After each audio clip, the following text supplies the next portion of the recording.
नमस्कार बच्चों, स्वागत है आप सभी का Shri Shyam group of education के यूट्यूब चैनल पर। मैं विकास शर्मा आपको बीएससी सेकेंड ईयर की फिजिक्स करवा रहा हूँ। और हम लोग जो इसके अंदर टॉपिक पढ़ रहे थे वो था वीन का जो नियम है उसका व्युत्पन्न करना। तो वीन का जो विस्थापन का जो नियम है उसे अपने व्युत्पन्न कर चुके थे, और जो ऊर्जा वितरण का नियम है वीन का उसे आगे अपने सिद्ध करना है। ठीक है, तो हमारा टॉपिक तो था वीन का ऊर्जा वितरण नियम। वीन का ऊर्जा वितरण नियम। और लास्ट क्लास के अंदर जब अपने इसे सॉल्व कर रहे थे तो इक्वेशन नंबर 6 तक अपने लिख चुके थे। जो अपने पास में इक्वेशन आई थी लैम्डा टी इक्वल C2 के, और बराबर आया था ये C3 के, और ये अपने पास में इक्वेशन थी 6। ठीक है, लैम्डा टी इक्वल C2 के, और किसके इक्वल था ये C3 के इक्वल था, और 6 नंबर इक्वेशन थी। और ये जो इक्वेशन है इसे अपने नाम दिया था वीन का विस्थापन नियम। वीन का जो विस्थापन नियम है इसे हम लोग व्युत्पन्न कर चुके थे। लैम्डा टी इक्वल कॉन्स्टेंट, यानी आपने देखा था कि जो लैम्डा और टी है, यानी जो परम ताप है और जो तरंग दे रही है वो क्या होते हैं, एक दूसरे के व्युत्क्रमानुपाती होते हैं। यदि आप लोग ताप बढ़ा देते हो तो तरंग दे रही है क्या हो जाएगा, कम हो जाएगा, और यदि ताप कम कर देते हो तो तरंग दे रही है का मान क्या हो जाएगा, बढ़ जाएगा। आज जो अपने व्युत्पन्न करना है वो करना है इसके ऊर्जा वितरण का नियम। ठीक है, ऊर्जा वितरण का जो नियम है इसे व्युत्पन्न करेंगे, और इक्वेशन नंबर 6 से आगे अपने शुरू करेंगे। तो अब हम लोग बात कर लेते हैं कि किसी एक निश्चित ताप T पर, किसी एक निश्चित ताप T पर क्या है, जो हमारे पास में कक्ष है उसमें क्या है, विकिरण स्थित है। और इस ताप T1 पर, निश्चित ताप T1 जो आपने लिया है, इस पर तरंग दे रही है, अंतराल कितना ले रहे हैं, एक निश्चित ताप T1 पर, निश्चित ताप T1 पर तरंग दे रही है अंतराल, तरंग दे रही है अंतराल। ये हम लोग ले रहे हैं लैम्डा 1 से लैम्डा 1 प्लस डी लैम्डा 1, यानी अपने उन विकिरणों की बात कर रहे हैं जो एक निश्चित ताप T1 पर स्थित है और कितनी तरंग दे रही है, अंतराल किया है लैम्डा 1 से लैम्डा 1 प्लस डी लैम्डा 1 के मध्य स्थित है। यदि क्या हो U लैम्डा डैश प्रति एकांक तरंग दे रही है ऊर्जा घनत्व हो, U डैश लैम्डा अपने पास में क्या हो, प्रति एकांक तरंग दे रही है ऊर्जा घनत्व, प्रति एकांक तरंग दे रही है ऊर्जा घनत्व। ठीक है, इस बात को नोट करना, ये जो तरंग दे रही है अपने, ये ऊर्जा घनत्व जो लिए है ये किसके लिए लिए है, ये एकांक तरंग दे रही है के लिए, प्रति एकांक तरंग दे रही है अपनी क्या लिए, ऊर्जा घनत्व लिए है। अब अपने पास में तरंग दे रही है अंतराल कितना है, तरंग दे रही है अंतराल है लैम्डा 1 से लैम्डा 1 प्लस डी लैम्डा 1, यानी हमारे पास में तरंग दे रही है अंतराल है डी लैम्डा 1। अपने उन तरंगों की बात करें जो लैम्डा 1 और लैम्डा 1 प्लस डी लैम्डा 1 के मध्य स्थित है, तो जो तरंग दे रही है अंतराल हमारे पास में बनेगा वो कितना बनेगा, डी लैम्डा 1 बनेगा। तो डी लैम्डा 1 जो तरंग दे रही है अंतराल है, इसके मध्य प्रति एकांक आयतन ऊर्जा घनत्व कितना होगा, इसके अंदर प्रति एकांक आयतन, प्रति एकांक आयतन ऊर्जा घनत्व, प्रति एकांक आयतन ऊर्जा घनत्व इसमें कितना होगा, इसमें ऊर्जा घनत्व होगा U डैश लैम्डा और डी लैम्डा 1।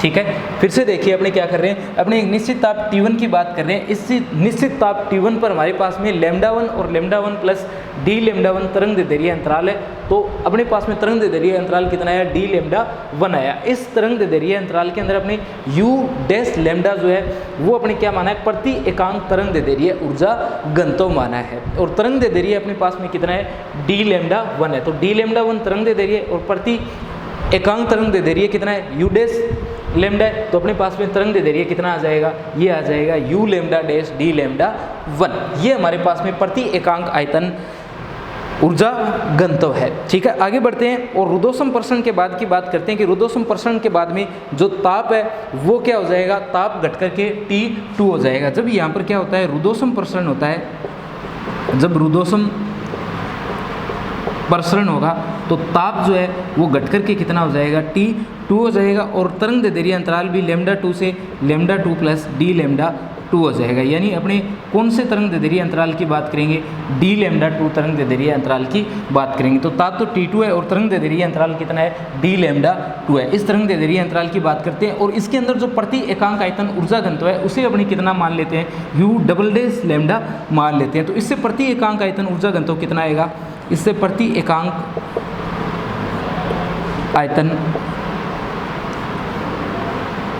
ऊर्जा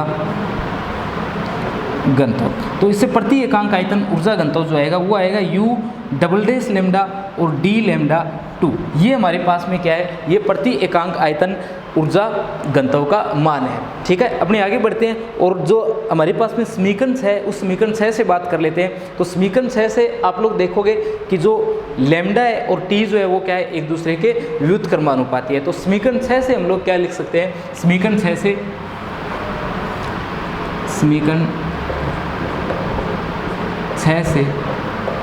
समीकरण 6 से लिखा जा सकता है D lambda 2 upon D lambda 1 बराबर T1 अपॉन T2। ये हम लोगों ने कहाँ से लिखा है, समीकरण 6 से लिखा है। कैसे लिखा है, क्योंकि समीकरण 6 बताती है कि लैम्डा और टी का गुणनफल कांस्टेंट है, यानी लैम्डा और टी जो है वो क्या है, एक दूसरे के व्युत्क्रमानुपाती है। ये अपने को कौन बताती है, समीकरण 6 बताती है, जो वीन का विस्थापन नियम है। ठीक है, तो वीन के विस्थापन नियम से तरंग दैर्ध्य अंतराल डी लैम्डा 2 की बात करेंगे तो वो ताप T2 के क्या होगा, व्युत्क्रमानुपाती होगा, और डी लैम्डा 1 जो है वो ताप T1 के क्या होगा, व्युत्क्रमानुपाती होगा। इससे D lambda 2 upon D lambda 1 किसके बराबर आ जाएगा, T1 अपॉन T2 जो है उसके बराबर आ जाएगा। आगे बात करें अपनी, मान लेते हैं कि U1 और U2 जो है वो क्या है, कुल ऊर्जा घनत्व है। तो यदि ये अपने पास में कुल ऊर्जा घनत्व है तो डी लैम्डा 1 अंतराल में ऊर्जा जिस अनुपात में कम होगी उसी अनुपात में अपने पास में जो कुल ऊर्जा है वो भी क्या होगी, कम होती जाएगी। ठीक है, यानी हमारे पास में जो U1 और U2 है वो किसको निरूपित कर रहे हैं, U1 और U2 जो है ये यदि किसे निरूपित कर रहे हैं, कुल ऊर्जा घनत्व को निरूपित कर रहे हैं, कुल ऊर्जा घनत्व को निरूपित करते हैं। तो U1 और U2 क्रमशः ताप T1 और T2 पर क्या करते हैं, कुल ऊर्जा घनत्व को निरूपित करते हैं। तो यहाँ जिस अनुपात में आपके पास में ये ऊर्जा घनत्व कम हो रहा है उसी अनुपात में आपका जो कुल ऊर्जा घनत्व है वो भी क्या होगा, कम होगा। यानी यदि आप लोग अनुपात की बात करोगे U1 अपॉन U2 की, तो ये कितना आएगा, ये आएगा U लैम्डा डैश और D lambda 1 upon U double dash lambda और D लैम्डा 2। ठीक है, कितना आएगा, U lambda dash D lambda 1 upon U double dash lambda upon D lambda 2 आएगा। अपने आगे बात करते हैं, स्टीफन का जो नियम था उस नियम से बात कर लेते हैं कि U1 और U2 जो है इसे हम लोग क्या लिख सकते हैं, U1 और U2, U हमारा बराबर था अल्फा टी स्क्वायर, U किसके बराबर था, U बराबर था अल्फा टी की पावर 4 के। ठीक है, U किसके बराबर था, हमारा अल्फा टी की पावर 4 के बराबर था। तो यदि ये इसके बराबर है तो सबसे पहले तो इस मान को आप लोग U1 के लिए लिखोगे और फिर किसके लिए लिखोगे, U2 के लिए लिखोगे। तो ये आ जाएगा U1 इक्वल अल्फा T1 की पावर 4 और U2 इक्वल अल्फा T2 की पावर 4। एक बात आपको बता देता हूँ कि जब आप लोग इस टॉपिक को पढ़ो तो आप लोग इसे 2 पार्ट के अंदर सोल्व करना। फर्स्ट पार्ट तो आप लोग इसका याद रखना, जो विस्थापन का नियम है उसको व्युत्पन्न करना, और सेकंड पार्ट आप लोग इसका यहाँ से शुरू कर देना। ठीक है, क्योंकि ये बड़ा टॉपिक है, इसे आप एक साथ याद नहीं रख पाओगे, इक्वेशन आगे पीछे हो जाएगी आपकी, कौन सा मान कब रखना है ये याद नहीं रहेगा। इसलिए क्या करोगे, इसे 2 पार्टों में सोल्व करना, जैसे अपने 2 वीडियो में से मैं आपको बता रहा हूँ। तो फर्स्ट पार्ट के अंदर तो आप लोग क्या करोगे, आप लोग इसे सिद्ध करोगे कहाँ तक, जहाँ आपके पास में इक्वेशन 6 आती है, lambda T equal C2 K equal C3, यहाँ तक सोल्व करोगे और बचा हुआ पार्ट आप लोग ऊर्जा घनत्व का आप लोग इसका सिद्ध करोगे। ये मान यदि आप लोग इसमें रख दो तो देखो क्या आएगा, ये आएगा U डैश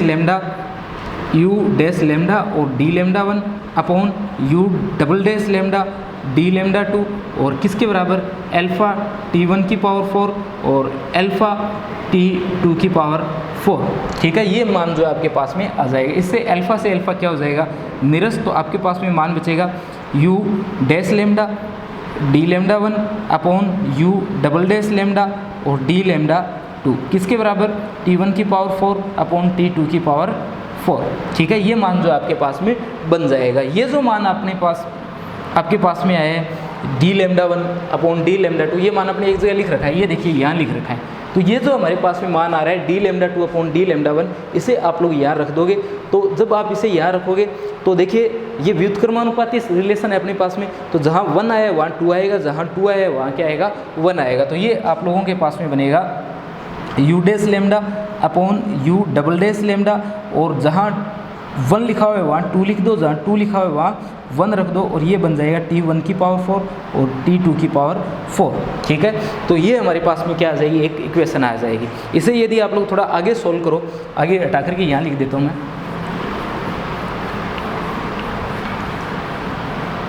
इसे हम लोग यदि थोड़ा आगे सोल्व करें तो ये इक्वेशन देखिए क्या बनेगी, ये इक्वेशन बनेगी यहाँ से u dash lambda upon u double dash lambda, और किसके बराबर आ रहा है, ये इस तरफ चला जाएगा, ये इस तरफ चला जाएगा, ये बनेगा t1 की पावर 5 और t2 की पावर 5। ठीक है, तो u dash lambda upon u double dash lambda किसके बराबर, t1 की पावर 5 अपॉन t2 की पावर 5। ठीक है, इसे अपने कोई इक्वेशन नंबर लगा देते हैं, कोई इक्वेशन नंबर लगा देना, अभी तक आज किसी को नहीं लगाया तो इसे मैं इक्वेशन नंबर 7 लगा देता हूँ। ये हमारे पास में इक्वेशन नंबर 7 आ जाती है। अब देखिए हमारे पास में विसरित विकिरणों के लिए जो सूत्र होता है वो सूत्र होता है ई लेमडा, जो है ई लेमडा किसके बराबर होता है, ई लेमडा बराबर होता है 1/4 और सी यू लेमडा के। ठीक है, ई लेमडा जो है, जो कृष्णिका की उत्सर्जकता जो है वो किसके बराबर होती है, 1/4 सी यू लेमडा के बराबर होती है। यानी हमारे पास में जो ई लेमडा है विसरित विकिरणों के लिए सूत्र है, ये जो फॉर्मूला लिखा हुआ है ये किसके लिए, विसरित विकिरणों के लिए। विसरित विकिरणों के लिए हमारे पास में ये उत्सर्जकता का सूत्र है जो किसके बराबर होता है, 1/4 सी यू लेमडा के बराबर होता है। तो यहाँ से आप लोग देख सकते हो कि जो ई लेमडा है, ई लेमडा वो समानुपाती है किसके, यू लेमडा के।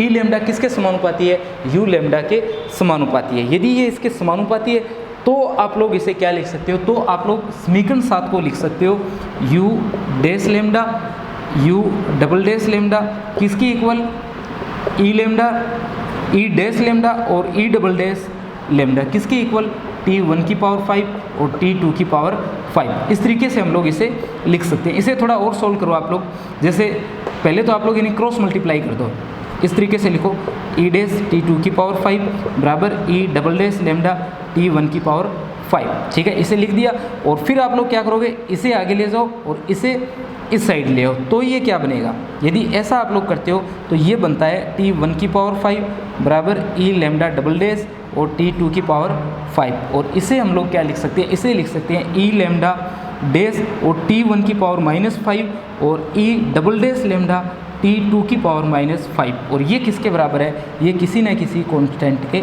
बराबर है। ठीक है, यानी यदि अपने क्या करें, ई लेमडा जो है उसे और ताप t को मल्टीप्लाई करें, यानी ई लेमडा और t की यदि मल्टीप्लाई किया जाए तो वो बराबर रहता है। जैसे ये t1 ताप पर है, ये और ये t2 ताप पर है, और दोनों ही किसके बराबर है, किसी एक कांस्टेंट के बराबर है। तो इनका जो तीसरा आएगा यानी ई लेमडा डबल डैश और t3 t की पावर -5 आएगा, वो चौथा आएगा, पांचवा आएगा, एनवा आएगा, वो सभी क्या प्राप्त होंगे, आपको कांस्टेंट प्राप्त होंगे। तो ये अपने क्या आ गई, इक्वेशन नंबर 8 आ गई। ठीक है, ये जो हमारे पास में इक्वेशन है ये कौन सी इक्वेशन है, इक्वेशन नंबर 8 है। इस इक्वेशन 8 को आप लोग क्या लिख सकते हो, इसे अपने लिख सकते हैं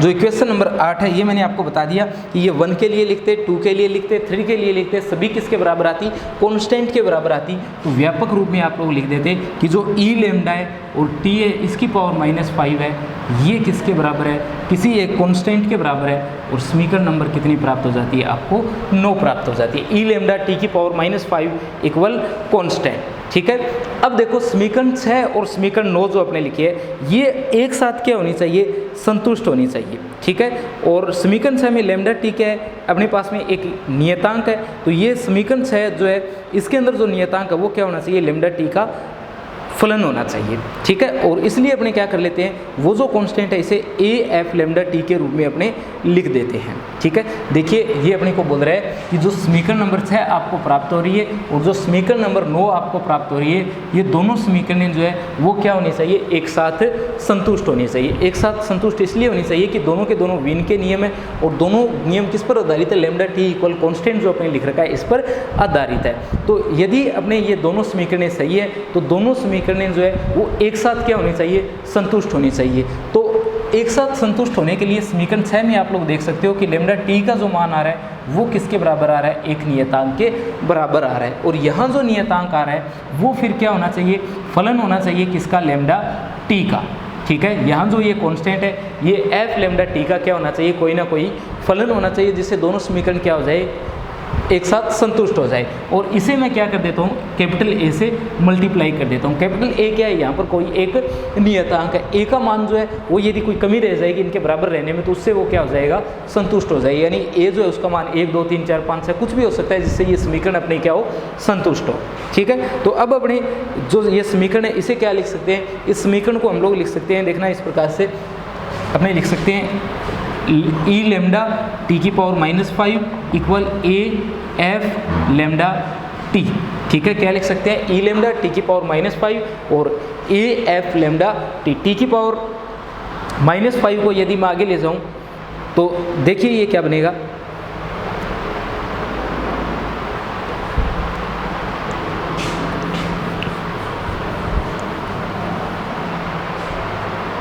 यदि मैं इसे आगे ले जाता हूँ तो देखिए ये क्या बनेगा, ये बनेगा ई लेमडा इक्वल ए और अपोन में टी की पावर -5 और एफ लेमडा टी, ये बनता है। ठीक है, इसे ऊपर लिख दो तो ये बनेगा ई लेमडा ए टी की पावर -5 एफ लेमडा टी, इस तरीके से बनता है। और अपने देखा था कि टी और लेमडा जो है वो क्या है, एक दूसरे के व्युत्क्रमानुपाती है। टी में और लेमडा में क्या संबंध है, एक दूसरे के व्युत्क्रमानुपाती है। तो जो टी और लेमडा जब एक दूसरे के व्युत्क्रमानुपाती, ऊपर लिख रखा है ऐसा, देखो ऊपर लिख रखा है मैंने पहले ये कि लेमडा और टी जो है वो क्या है, एक दूसरे के व्युत्क्रमानुपाती है। जो वीन का विस्थापन नियम अपने को ये बोलता है कि तरंग दे रही है और ताप टी जो है वो क्या है, एक दूसरे के व्युत्क्रमानुपाती है। तो यदि ये एक दूसरे के व्युत्क्रमानुपाती है तो यहाँ जो आप लोगों ने लिख रखा है टी की पावर -5, इसकी जगह आप लोग क्या लिख सकते हो, इसकी जगह आप लोग लिख सकते हो लेमडा की पावर और कितनी आ जाएगी, -5 आ जाएगी। ठीक है, देखना ये क्या लिख दोगे आप लोग लिख दोगे ई लेमडा इक्वल ए रे प्लस आएगा, यहाँ देखना ये टी की पावर -5 है, यदि आप लोग इसे ऊपर ले जाओगे तो ये किसका बनेगा, प्लस का बनेगा। ठीक है, देखना फिर से आप लोगों ने लिखा है ई लेमडा इक्वल ए, इसे मैं आगे ले गया ए अपॉन टी की पावर -5 एफ लेमडा टी, इसे जो ऊपर लेकर के जाऊंगा तो ये क्या बनेगा, प्लस का बनेगा, ए टी की पावर +5 और एफ लेमडा टी। ये टी और लेमडा क्या है, एक दूसरे के व्युत्क्रमानुपाती है, तो इसे क्या लिख दोगे, लेमडा की पावर -5 लिख दोगे। ठीक है, तो ई लेमडा का मान हमारे पास में क्या आ गया, ई लेमडा का मान हमारे पास में आ गया ए लेमडा की पावर -5 एफ लेमडा टी।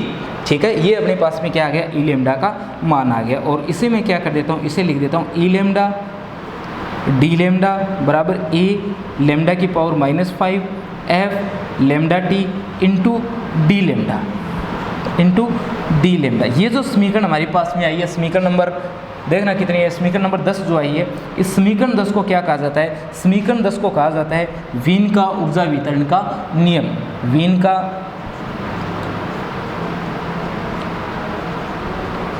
ऊर्जा वितरण का नियम। तो जो समीकरण हमारे पास में आई है समीकरण 10, ये क्या कहलाती है, वीन का ऊर्जा वितरण का नियम कहलाती है। ठीक है, समीकरण के अंदर जो ए है वो ए क्या है, नियतांक है। एक बात आप लोग ये ध्यान रखना कि टी जो है उसकी जगह आपने क्या रख दिया, लेमडा रख दिया है। टी की पावर +5 की जगह लेमडा की पावर -5 रख दिया। क्यों रख दिया, क्योंकि एक दूसरे के व्युत्क्रमानुपाती है। कोई कांस्टेंट वगैरह आएगा तो वो किस में आ जाएगा, साथ के साथ ए में आ जाएगा। ठीक है, जो ए है उसी कांस्टेंट के अंदर ये आ जाएगा अपनी। और अगर आपको लगता है कि नहीं कांस्टेंट अलग आना चाहिए तो जैसे ही आप लोग ये लेमडा का मान रखते हो एक ही जगह ए डैश या बी कुछ और आप लोग कांस्टेंट रख देना और साथ में ये बी आ जाएगा फिर। तो वीन का ऊर्जा वितरण का ये क्या कहलाता है, नियम कहलाता है। ठीक है, तो अपने पास में दो समीकरण है, एक तो समीकरण नंबर 6 और एक समीकरण नंबर 10। जो समीकरण नंबर 6 उसे तो अपने क्या कहते हैं, वीन का विस्थापन का नियम कहते हैं। और जो समीकरण नंबर 10 आपके पास में ई लेमडा डी लेमडा इक्वल ए लेमडा की पावर -5 एफ लेमडा टी और डी लेमडा, इसे क्या कहा जाता है, इसे कहा जाता है वीन का ऊर्जा वितरण नियम। ये अपने को क्या बताती है, ये अपने को ई लेमडा और डी लेमडा जो है वो क्या है, ताप टी पर कृष्णिका की उत्सर्जित विकिरण की मात्रा है। ये जो ई लेमडा और डी लेमडा है ये क्या है, ये ताप टी पर लेमडा और लेमडा प्लस डी लेमडा तरंग दे रही है अंतराल के मध्य जो विकिरणें उत्सर्जित हो रही है उन विकिरणों की मात्रा है। ठीक है, कुछ एक बातें और बताता हूँ, देखना।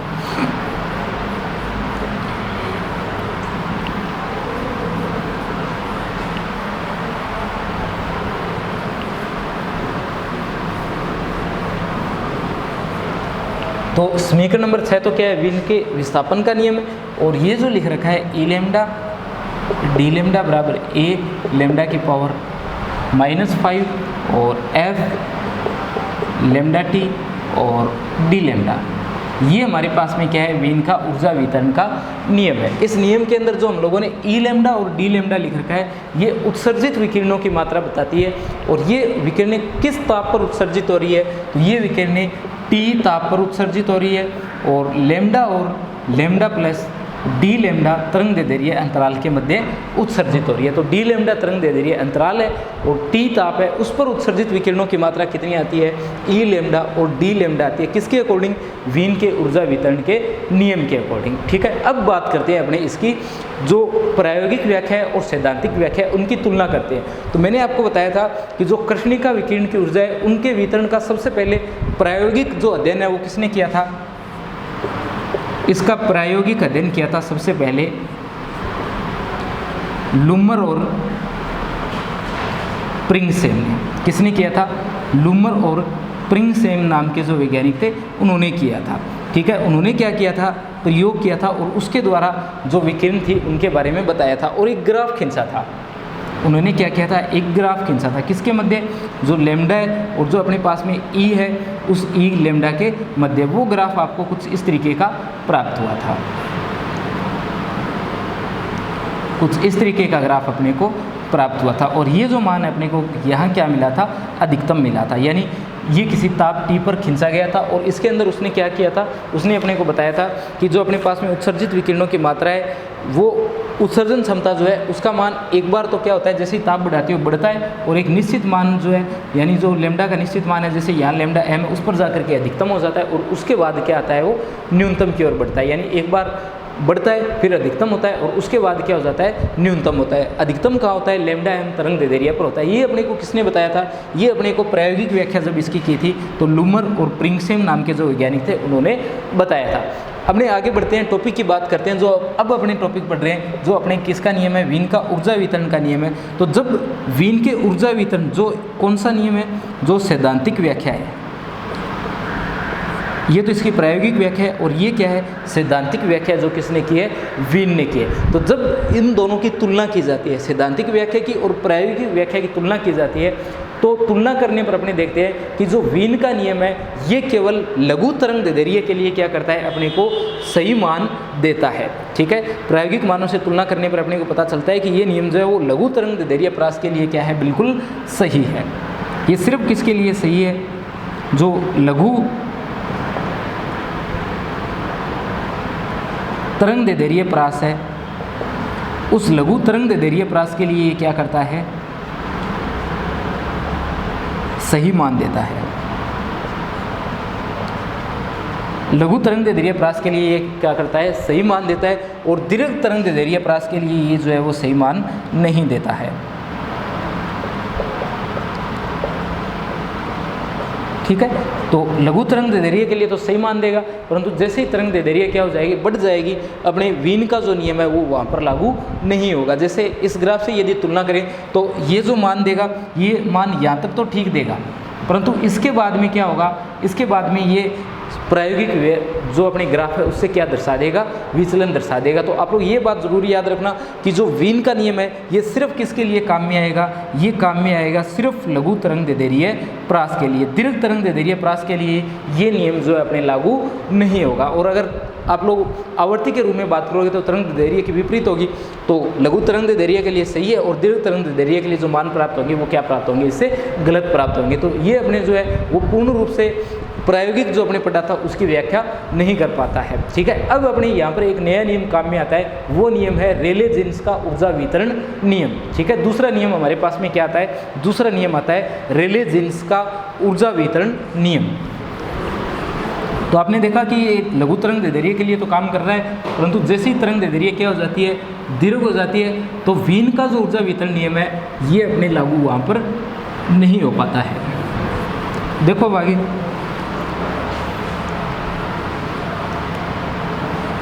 दूसरा टॉपिक है अपना इसमें रेले जीन्स का ऊर्जा वितरण नियम।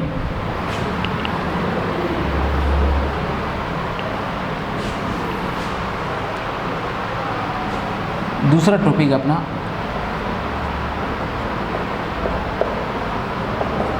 रेले जीन्स का ऊर्जा वितरण नियम। रेले जीन्स का ऊर्जा वितरण का नियम। देखिए आपकी जो सेकेंड ईयर की फिजिक्स है इसके अंदर तो ये बिल्कुल काम में आ ही रही है चैप्टर, परंतु जो आपकी फाइनल की फिजिक्स आएगी उसके अंदर आप लोग जो क्वांटम फिजिक्स पढ़ोगी तो उसके फर्स्ट चैप्टर में ये कृष्णिका जहाँ से अपने पढ़ने शुरू किए वहाँ से आपकी जो क्वांटम है उसकी शुरुआत होती है, ठीक है। यानी क्वांटम की जो फर्स्ट यूनिट फाइनल के अंदर आप लोग पढ़ोगे अगले साल, उसके अंदर भी आपका ये कृष्णिका विकिरण जहाँ से अपने पढ़ना शुरू किया है वहाँ से ये पार्ट एक बार फिर से अपने काम में आएगा। तो अब अपने पढ़ रहे हैं रेले जीन्स जो है इसके ऊर्जा वितरण का नियम अपने को क्या बताता है। तो देखिए रेले जीन्स जो है उन्होंने क्या किया, रेले जीन्स ने ये माना कि जो अपने पास में विकिरण है वो किससे मिलकर के बनी हुई है, विकिरणें अपने अप्रगामी तरंगों से बनी हुई है। तो अप्रगामी तरंगों की अभिधारणा को काम में लेकर के और उन्होंने किसे काम में लिया, साथ में विद्युत चुंबकीय और सांख्यिकी यांत्रिकी जो है उसको काम में लिया। इन्होंने क्या किया, एक तो माना कि विकिरणें जो है वो किससे मिलकर के बनी हुई है, अप्रगामी तरंगों की तरह बनी हुई है। जैसे अप्रगामी तरंगें होती है उसी प्रकार से उन्होंने क्या मान लिया, विकिरणों को मान लिया और इसके अंदर किसको काम में लिया, विद्युत चुंबकत्व को, और साथ में जो सांख्यिकी अपने पास में आधार है उस सांख्यिकी आधार को काम में लेते हुए व्याख्या करने की कोशिश करी, जो व्याख्या अधूरी रह गई थी उसकी। देखिए इन्होंने क्या किया, रेले जीन्स ने ये माना कि कृष्णिका कक्ष के अंदर विकिरण जो है वो क्या करती है, अप्रगामी तरंग प्रारूप निर्मित करती है। जो कृष्णिका कक्ष हम लोगों ने लिया था, जैसे ये इस तरीके से हम लोगों ने कृष्णिका कक्ष लिया है, उस कक्ष के अंदर क्या है, कृष्णिका कक्ष में जो विकिरण है वो विकिरणें क्या करती है, अप्रगामी तरंग प्रारूप निर्मित करती है। और जो इनका एक कंपन होता है, जो एक कंपन होता है उस एक कंपन को विद्धा कहा जाता है। जो अप्रगामी तरंगें होती है उनका जो एक कंपन होगा उसको उन्होंने क्या नाम दिया, उसको उन्होंने एक विद्धा कहा, ठीक है। मोड अपने जिसे बोलते हैं, मोड ऑफ वाइब्रेशन आप लोगों ने जो सुना होगा, उस मोड की बात की जा रही है विद्धा की। और इसके लिए उन्होंने क्या किया, न्यू प्लस डी न्यू के मध्य कंपनों की जो मुक्त विधाएं हैं उनकी उन्होंने क्या की, गणना की। यानी उन्होंने क्या किया, आवर्ती अंतराल लिया। उन्होंने क्या किया, एक आवर्ती अंतराल लिया, आवर्ती अंतराल। और आवर्ती अंतराल कितना लिया, न्यू और न्यू प्लस डी न्यू लिया। इस आवर्ती अंतराल के मध्य उन्होंने क्या की, जो कंपन विधाएं हैं उन कंपन विधाओं की गणना की, ठीक है। जो अपने पास में एन न्यू और डी न्यू है उसका मान अपने लिखने वाले हैं। तो देखिए अपने क्या पढ़ रहे हैं, अपने पढ़ रहे हैं रेले जीन्स का ऊर्जा वितरण का नियम। और रेले जीन्स ने क्या किया, रेले जीन्स ने माना कि जो कृष्णिका कक्ष है उसके अंदर जो अपने पास में विकिरणें भरी हुई है वो विकिरणें क्या करती है, अप्रगामी तरंग प्रारूप जो है वो निर्मित करती है। और उन्होंने बोला कि जो एक कंपन है वो क्या कहलाता है, वहाँ पर एक कंपन जो है उसे कहा जाता है एक विधा। और न्यू प्लस डी न्यू आवर्ती जो है इसके मध्य जो कंपन विधाएं हैं उन कंपन विधाओं की उन्होंने क्या की, गणना की। और एक सूत्र बताया, उस सूत्र की अपने बात करेंगे। वो सूत्र देखिए क्या आएगा, आवर्ती अंतराल न्यू प्लस डी न्यू के मध्य एकांक आयतन में विद्यमान कंपन विधाओं की संख्या। आवर्ती अंतराल के मध्य एकांक आयतन में विद्यमान न्यू तथा न्यू प्लस डी न्यू के मध्य, आवर्ती अंतराल न्यू प्लस डी न्यू के मध्य एकांक आयतन में के मध्य एकांक आयतन में विद्यमान कंपन विधाओं की उन्होंने क्या की, गणना की। आयतन में विद्यमान